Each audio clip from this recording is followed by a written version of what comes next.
ഹരേ കൃഷ്ണ.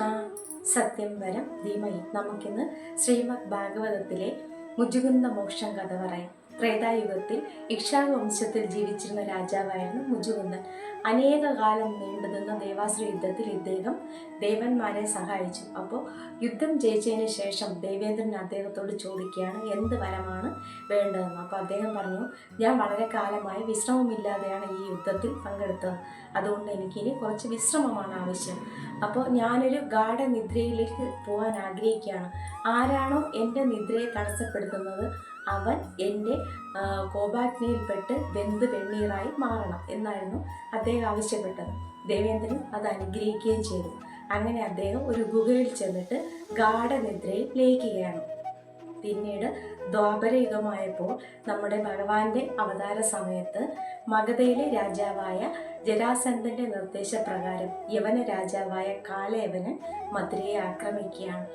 ഈ കാലയവനൊരു പ്രത്യേകത ഉണ്ട്. അവൻ മഹാദേവന്റെ കയ്യിൽ നിന്നും ഒരു വരം കരസ്ഥമാക്കിയിട്ടുണ്ട്. അതായത് ആയുധങ്ങൾ കൊണ്ടോ മറ്റ് ശക്തികൾ കൊണ്ടോ ഒന്നും തന്നെ നിഗ്രഹിക്കാൻ സാധിക്കരുത് എന്നായിരുന്നു. ഇത് നമ്മുടെ ഭഗവാൻ അറിയാമായിരുന്നു. അപ്പോൾ യുദ്ധം തുടങ്ങുന്ന സമയത്ത് ഭഗവാൻ യുദ്ധക്കളത്തിൽ നിന്നും ഓടിപ്പോവുകയാണ് ചെയ്തത്. അതുകൊണ്ട് ഭഗവാന് രണച്ചോർ എന്നൊരു പേരുമുണ്ട്. അതായത് യുദ്ധക്കളത്തിൽ നിന്ന് പേടിച്ചോടിയവൻ എന്നാണ് ഭഗവാന് കിട്ടിയ പേര്.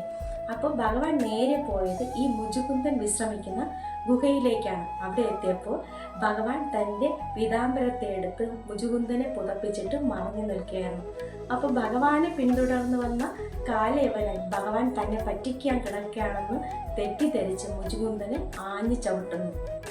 ഉടനെ തന്നെ മുജുകുന്ദൻ ചാടി എണീറ്റ് ആ എണീക്കുന്ന സമയം തന്നെ അദ്ദേഹത്തിൻ്റെ ദൃഷ്ടിയിൽപ്പെട്ട് ഈ കാലയവനൻ അവിടെ ഭസ്മമായി തീരുന്നു. ഒടുവിൽ ഭഗവാൻ മുജുകുന്ദന്റെ മുന്നിൽ പ്രത്യക്ഷപ്പെടുകയാണ്. ശ്രീകൃഷ്ണ ഭഗവാനായിട്ടല്ല കേട്ടോ, ശംഖചക്ര ഗദാ പത്മധാരിയായ സാക്ഷാൽ വൈകുണ്ഠമൂർത്തിയായ മഹാവിഷ്ണു ഭഗവാനായിട്ടാണ് മുജുകുന്ദന് മുന്നിൽ പ്രത്യക്ഷപ്പെടുന്നത്. യുഗയുഗാന്തരങ്ങളായി താൻ ആഗ്രഹിച്ചിരുന്ന തൻ്റെ പരമാത്മാവാണ് മുന്നിൽ നിൽക്കുന്നതെന്ന് മനസ്സിലാക്കിയ മുജുകുന്ദൻ ഭഗവാനെ സ്തുതിച്ചു.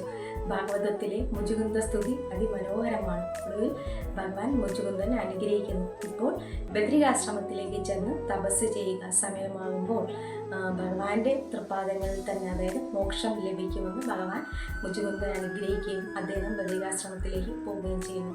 ഈ മുജുകുന്ദൻ വിശ്രമിച്ചിരുന്ന ഈ ഗുഹ ഉണ്ടല്ലോ, അതിപ്പോഴും നമുക്ക് ദ്വാരകയിൽ പോയാൽ കാണാൻ സാധിക്കും.